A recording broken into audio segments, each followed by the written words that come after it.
యోహాను సువార్త 6వ అధ్యాయం 33వ వచనంలో ఉంటుంది. కావున యేసు ఇట్లా నేను మీరు మనుష్య కుమారుని శరీరము తిని ఆయన రక్తము త్రాగితే కానీ మీలో మీరు జీవము గలవారు కారు. దేవుని నామానికి మహిమ కలుగును గాక. ఎవరు తినాలంట?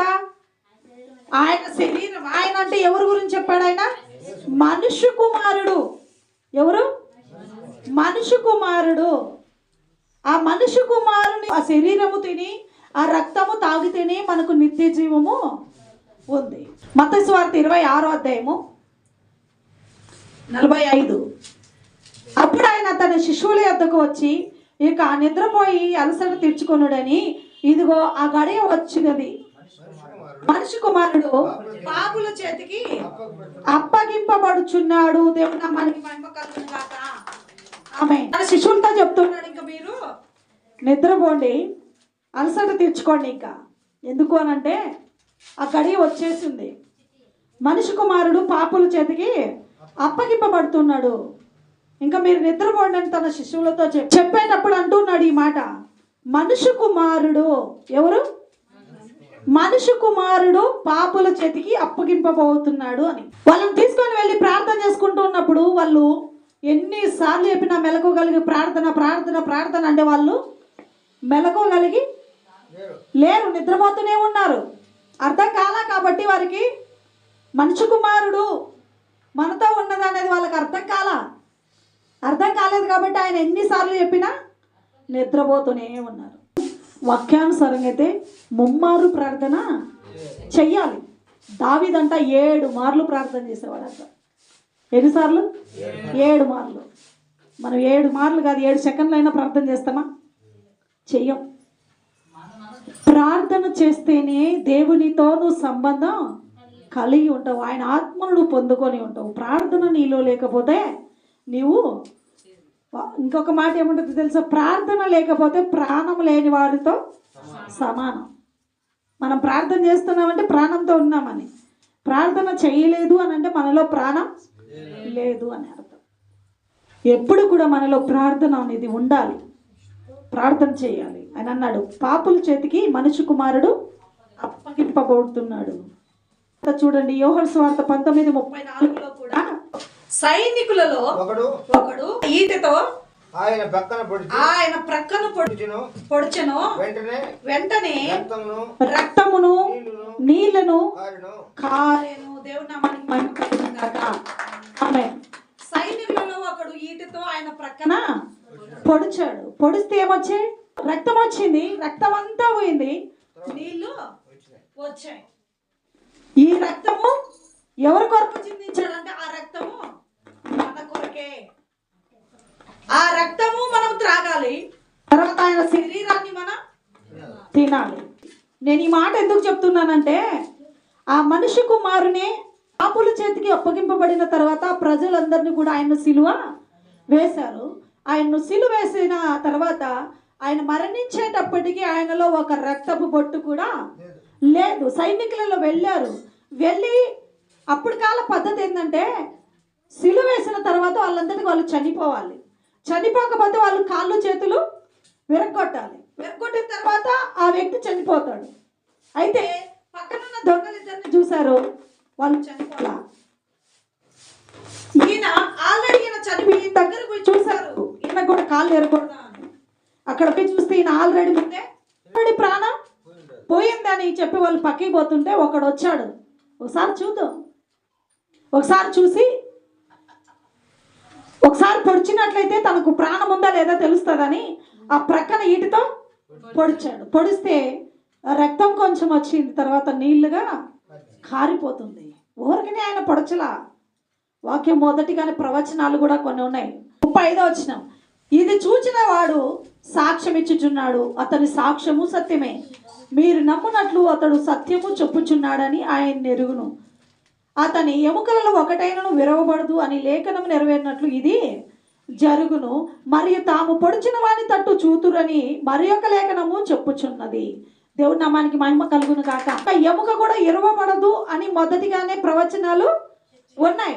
ఇంకొక ప్రవచనం ఏముందంటే పొడిచిన వాని తట్టు మీరు చూస్తారు అని ప్రవచనం ఉంది. అందుకోసమని ఆ వ్యక్తి వచ్చి ఏం చెప్తున్నాడు? పొడిచిన వ్యక్తి, అయ్యా ఇన్ని రోజులు ఆయన నేను సత్యమును ప్రకటించడానికి వచ్చాను అని చెప్పాడు కదా. అయితే నేను చెప్పిన మాటలన్నీ కూడా సత్యమే, ఈ నిజమే. ఆయన చెప్పిన మాట ప్రతిదీ కూడా మనం నమ్మునట్లు ఆయన సత్యమును గురించి ప్రకటిస్తూనే వచ్చాడు. వాక్యాన్ని బట్టి ఇదంతా జరుగుతుంది. ఈ మనుష్య కుమారుడే మాట్లాడుతున్నాడు, నా శరీరమును నా రక్తమును త్రాగితే ఏముంది? నిత్య జీవము ఉంది. పరలోకము నుండి వచ్చిన ఆహారం ఎవరో కాదు, నేనే. పరలోకము నుండి వచ్చిన ఆహారం తింటే బ్రతుకుతాడని ఈయన చెప్తే ప్రజలు అన్నారు, ఈయన పరలోకం నుండి ఎప్పుడు వచ్చాడు?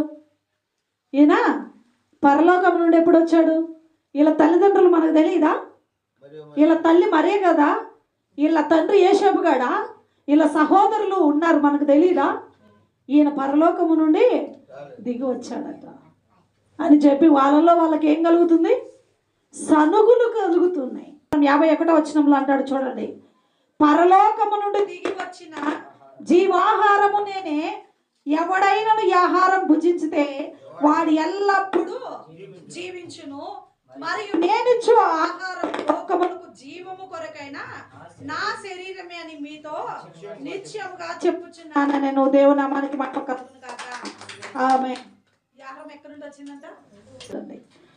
పరలోకము నుండి దిగి వచ్చిన జీవాహారము నేనే, ఎవడైనను ఈ ఆహారం భుజించితే వాడు ఎల్లప్పుడూ జీవించును. ఏ ఆహారం? ఆయనే పరలోకము నుండి దిగి వచ్చాడు. ఈ ఆహారం తినువాడు నిత్య జీవము కలవాడు, మరియు నేనిచ్చు ఆహారం లోకమునకు జీవాహారమైనది. ఎవరిచ్చు ఆహారం? నేనిచ్చు. ఆయన సమర్పించుకుంటున్నాడు, ఆయన ఇస్తూ ఉన్నాడు. నేనిచ్చు జీవాహారం లోకమునకు, ఒకరికి కాదు, ఇద్దరికి కాదు, లోకమునకు అన్నాడు. అంటే లోకములో ఉన్న ప్రతి ఒక్కరికి జీవము అవసరమై ఉన్నది. వాళ్ళందరికీ కూడా జీవము కావాలని ఆయన శరీరాన్ని ఆయన ఇస్తూ ఉన్నాడు మనకి. ఆయన చెప్పింది ఏంటి? మోషే ఇచ్చిన మన్నాను తింటే మీరు చచ్చిపోతారు, కానీ నేను ఇచ్చే నా శరీరాన్ని మీరు ఆహారముగా తినినట్లయితే, నా రక్తాన్ని పానముగా మీరు తీసుకున్నట్లయితే నిత్యము మీరు బ్రతుకుతారు అని చెప్పినప్పుడు ఆ ప్రజలు అన్నారు, ఈయననేంది, ఈయన చెప్పడం ఏంటి? ఈయన శరీరాన్ని మనం ఎట్లా తినగలుగుతాం? ఆయన మనం తినగలుగుతామా? ఆయన ఇదేంటి ఇలా మాట్లాడితే ఎలాగా? ఈయన కఠినమైన మాటలు మాట్లాడుతున్నాడు, ఈ మాటలు మాకు నచ్చలా అని మాట్లాడారు. నీ శరీరాన్ని మేము ఎట్లా తినగలుగుతాం? నీ శరీరాన్ని తినమంటున్నావే అని చాలామంది కోపగించుకున్నారు. ఆయన మాట వినలా, అర్థం చేసుకోవాలా. అందుకే ఆయన చెప్పాడు. ఆయన చెప్పిన మాట ఏంటో తెలుసా? మీరిప్పుడు నేను పరలోకం నుండి దిగి వచ్చినాను అంటే మీరు అర్థం చేసుకోవాలా. ఏ పరలోకము నుండి అయితే దిగి వచ్చి ఉన్నానో ఆ పరలోకమునకే నేను ఎక్కిపోవటం మీరు చూస్తారు. అప్పుడేమంటారు మీరు అన్నాడు. వాళ్ళు ఆ మాటకు కూడా అర్థం చేసుకోలేకపోయారు. అందుకే ఆయన చెప్పాడు, మీలో ఎంతమంది విశ్వాసము కలిగిన వాళ్ళు ఉన్నారో, ఎంతమంది విశ్వాసము లేని వాళ్ళు ఉన్నారో, ఎవరు నన్ను అప్పచెప్తారో కూడా నాకు ముందే తెలుసు అన్నాడు. మీలో విశ్వాసం ఎంతమందికి ఉందో ఎంతమందికి లేదో నాకు మొదటిగానే తెలుసు అని వాళ్ళకి చెప్పినప్పుడు అంట, ఈయన మాటలు చాలా కఠినంగా ఉన్నాయి, ఈయన చాలా కఠినంగా మాట్లాడుతున్నాడు, ఈయనతో ఎవరుంటారు, మాకు అవసరం లేదని వెళ్ళిపోయారు. ఏం చేశారు? వెళ్ళిపోయిన వాళ్ళు మళ్ళీ తిరిగి రాలేదంట. తర్వాత వచనంలో అంటాడు చూడండి, 65 చదవండి. మరియు ఆయన తండ్రి చేత వాని కృప అనుగ్రహింపబడుకుంటే ఎవడును నా యొద్దకు రాలేడని ఈ హేతువును బట్టి మీతో చెప్పితున్నా నేను. అప్పటి నుండి ఆయన శిశువులలో అనేకులు వెనుక తీసి మరి ఎన్నడూను ఆయనను వెంబడింపలేదు. దేవుని నామానికి మహిమ కలుగును గాక. ఆయన ఈ మాటలన్నీ చెప్పిన తర్వాత వాళ్ళకి చాలా కోపం వచ్చింది. ఇట్లయితే ఎవరుంటారు? ఆయన కఠినంగా మాట్లాడితే, ఆయన ఇంత ఖచ్చితంగా మాట్లాడితే ఎవరుంటారు? వాక్యం ఎప్పుడు కూడా ఉన్నది ఉన్నట్టే మాట్లాడాలి. అది ఎవరు కోపగించుకున్నా, ఎవరికి అర్థం కాకపోయినా, ఎవరు అలిగినా, ఎవరు అసహించుకున్నా ఉన్నది ఉన్నట్టు వాక్యం చెప్పాలి. దేవుని వాక్యము ప్రేమతో చెప్పిన మాటలు ఉన్నాయి, కోపంగా చెప్పిన మాటలు ఉన్నాయి, గద్దింపుతో మాట్లాడిన మాటలు కూడా ఉన్నాయి. యేసు ప్రభు వారు కూడా ఆడినప్పుడు వాళ్ళు వెళ్ళిపోయారంట. అక్కడి నుంచి వెళ్ళిపోయిన వాళ్ళు మళ్ళీ తిరిగి ఆయన దగ్గరికి రాలా. ఎందుకంటే అర్థం చేసుకోలేకపోయారు కాబట్టి వాళ్ళు మళ్ళా తిరిగి ఎప్పుడు రాలా. కొంతమంది అందుకనే నన్ను మాట్లాడేటప్పుడు, అమ్మ నువ్వు మాట్లాడద్దులే గమ్ముగుండు అన్నట్టు మాట్లాడతారు. ఎందుకంటే నువ్వు మాట్లాడితే నీ మాటలు అంత కఠినంగా ఉంటాయి. పక్కన మాట్లాడేటప్పుడు, పక్కన వేరే విషయాలు మాట్లాడుతున్నప్పుడు నా మాటను బట్టి వాళ్ళు బాధపడతారా అని ఆలోచన చేస్తానేమో, కానీ దేవుని మాటలు మాట్లాడుతున్నప్పుడు వాళ్ళు బాధపడతారే, వాళ్ళు ఏమైనా అనుకుంటారే అనే ఆలోచన అయితే నేను చెయ్యను. ఎందుకంటే వాక్యం ఉన్నది ఉన్నట్టు మనం మాట్లాడాలి. ఈరోజు అర్థం చేసుకోకపోయినా వాళ్ళు అర్థం చేసుకున్నప్పుడు అనుకుంటారు, అవును పలాని రోజు ఆమె చెప్పింది కరెక్టే, పలాని సమయంలో ఆమె చెప్పింది కరెక్టే అని ఆ సమయాన్ని అర్థమవుతుంది. ఆ సమయాన్ని అర్థం కాకపోవచ్చు, అర్థమైనప్పుడు వాళ్ళు ఆ రోజు చెప్పింది సత్యమే అని అర్థమవుతుంది. అందుకని నేను కూడా వాళ్ళు వెళ్ళిపోయిన వెంటనే అన్నాడు మిగతా వాళ్ళని కూడా, అయ్యా వాళ్ళు వెళ్ళిపోయారు కదా, వాళ్ళు తిరిగి రాలేదు కదా, ఒకవేళ మీరు కూడా వెళ్ళిపోతారా, మీరు కూడా వెళ్ళిపోతారా, వెళ్ళిపోండి. యేసుప్రభు వారిని బ్రతిమలాడాల. వాళ్ళు వెళ్ళిపోయిన తర్వాత 67వ వచనంలో, కాబట్టి యేసు మీరు కూడా వెళ్ళిపోవాలని ఉన్నారా అని 12 మందిని అడగగా, సీమోను పేతురు, ప్రభువా ఎవని యొద్దకు వెళ్ళుదము, నీవే నిత్య జీవపు మాటలు గలవాడవు, నీవే దేవుని పరిశుద్ధుడు అని మేము విశ్వసించి ఎరిగి ఉన్నామని ఆయనతో చెప్పాను. దేవుని నామానికి మహిమ కలుగును గాక. ఒక గుంపు ఏంటి, ఆయన అర్థం చేసుకోలేని గుంపు. వాళ్ళు ఏమైపోయారు? వెళ్ళిపోయారు. వెళ్ళిపోయిన వాళ్ళు మళ్ళీ తిరిగి రాలా. అందుకే ఆయన ఏమన్నాడు, వాళ్ళు వెళ్ళిపోయారు, వాళ్ళు తిరిగి రాలా. ఆయన ఏమైనా తక్కువ చేశాడా? ఆయన ఏం చూడలేదా వాళ్ళకి? అన్నీ చూశాడు, దగ్గరున్నాడు. ఆయన కనులారా చూస్తున్నారు, ఆయన చేసే కార్యాలు చూస్తున్నారు. అన్ని చూసి కూడా ఏమైపోయారు? అన్ని చూసి కూడా ఒక మాట కాడ వెళ్ళిపోయారు. అయితే మీరు వెళ్ళిపోవాలని 12 మంది కూడా నిశ్చయించుకోండి, మీరు కూడా పోండి అన్నాడు. మీరు కూడా వెళ్ళిపోవాలనుకుంటే మీరు కూడా వెళ్ళిపోండి అంటే పేతురు అన్నాడు, అయ్యా మేము ఎవరి దగ్గరికి వెళ్ళగలుగుతామయ్యా, నిత్య జీవపు మాటలు గలవాడవు నీవే కదా, నిన్ను విడిచి మేము ఎక్కడికి వెళ్ళగలుగుతాం అన్నాడు.